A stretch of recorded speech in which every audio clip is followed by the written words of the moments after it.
안녕하세요. 가사 전문 변호사 최한결입니다. 이 사건은 이런 일들이 굉장히 많이 있습니다. 빈번합니다. 그러나 들으시면은 깜짝 놀랄 사건이에요. 물론 요즘은 그런 일들이 많이 있을까 싶지만 저희 변호사로서는 굉장히 빈번하게 접하는 사건이어서 놀라운 사건은 아니다.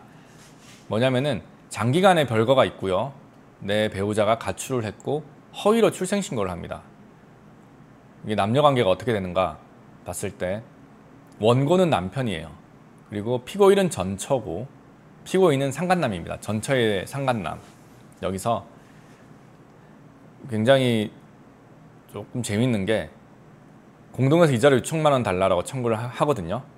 원고와 전처 피고인은 혼인신고를 94년도인가 했어요. 그리고 2002년도부터 별거를 시작하고 장기간의 별거 이후에 2015년도쯤에 재판상 이혼을 합니다. 그렇게 되나 보다 이렇게 흘러가죠. 흘러가는데 원고, 즉 남편분이 이제 재판상 이혼에서 주장했던 거는 이 이혼의 원인은 피고 1의 가출 때문이다. 내 전처가 집을 나갔다. 그때까지는 전처는 아니죠. 내 배우자가 집을 나갔기 때문이다라고 주장을 합니다. 그러나 아니다. 너네가 이렇게 별거를 하게 된 거는 원고의 폭언 및 폭력적인 행동 때문이다라고 재판부가 봤어요. 그래서 위자료를 서로에 대해서 인정을 하지 않습니다. 각 위자료를 인정을 하지 않고 재판상 이혼을 해라라고 해버리는데, 근데 여기서 뭐가 큰 문제냐면은 이혼을 어떻게 하게 되고 뭐 그랬었냐면은 피고 1 전처가 2013년도부터 피고 2와 동거를 하면서 상간남이라고 주장을 하는, 저희 이제 원고 측에 있어서는 상간남이라고 주장을 하는 그 피고 2와 동거를 하면서 아이까지 낳습니다. 근데 아이가 이제 낳았을 때 가장 어려운 것이, 요즘은 조금 제도가 많이 바뀌어가지고 미혼모 가정에도 큰 지원들이 많은데 무조건 출생신고를 해야 되고요.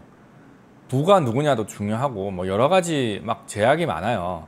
그래서 무조건 아이의 아빠가 있어야 됩니다. 아빠가 있어야 되는데 아이의 아빠는 상간남인데 피고이죠. 피고인데 지금 내가 이혼을 못 해가지고 상간남 밑으로도 올릴 수도 없고, 상간남에 올리려고 그랬더니만 이게 요즘은 조금 바뀌었어요.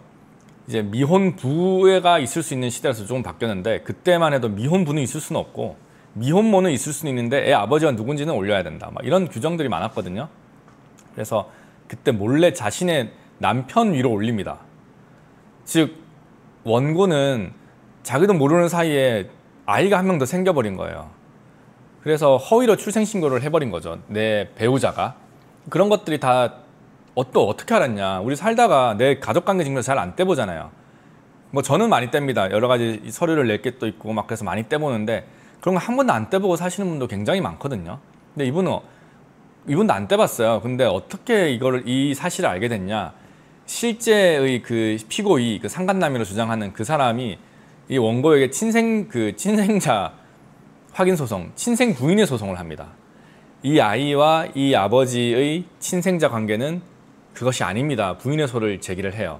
내가 실제 아버지입니다 라고 주장을 하면서 소송을 걸면서 이 모든 사실을 알게 된 거예요. 그래서 이 소송을 하면서 이 원고 측은 재판상 이혼도 하면서 그 원고의 전 배우자와 상간남이라고 주장하는 그 사람을 상대로 위자료 청구 소송을 하는데, 원고의 청구 내용은 너네들 때문에 내 혼인관계가 파탄났다라면서 4천만 원 청구하는 거고요. 그리고 허위 출생신고로 인한 위자료 2천만 원을 달라고 해요.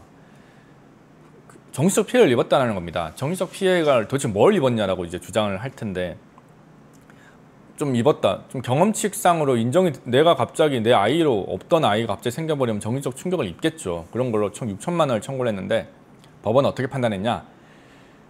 부정행위 위자료 청구는 기각합니다. 피고 1, 2 다 기각을 해버려요. 혼인관계의 실체가 이미 파탄된 상태에서는 제3자와 있었던 성적 행위가 부정행위라고 할 수도 없고 부부 공동생활을 침해하는 불법행위로 볼 수 없다라고 판단을 한 겁니다. 굉장히 유명한 판례죠. 이미 2002년도부터 별거를 해가지고 2013년도, 4년도 이때 있었던 일인데 그때까지는 뭐 하다가 지금 와가지고 이런 걸 하냐 이렇게 얘기를 하는 거고, 10년 넘게 별거하면서 교류가 없었다. 성관계뿐만 아니라 손을 잡거나 이야기조차도 하지도 않았다.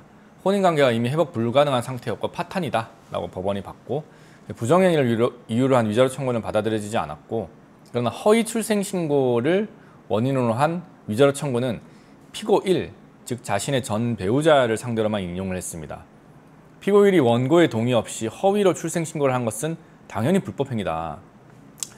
그게 왜 불법행위냐라고 주장을 하시는 분들도 있겠지만 불법행위입니다. 그런 거 하면 안 돼요. 그냥 그거는 감정적으로 아는 거죠. 상식입니다. 상식. 그래서 그걸로 인해 원고가 정신적 고통을 입었음이 명백하다. 그리고 허위 출생 신고의 피고 2, 즉 그 남자 친부가 공모했다라는 증거는 없다. 그렇기 때문에 피고 1에게만 책임을 물었고요.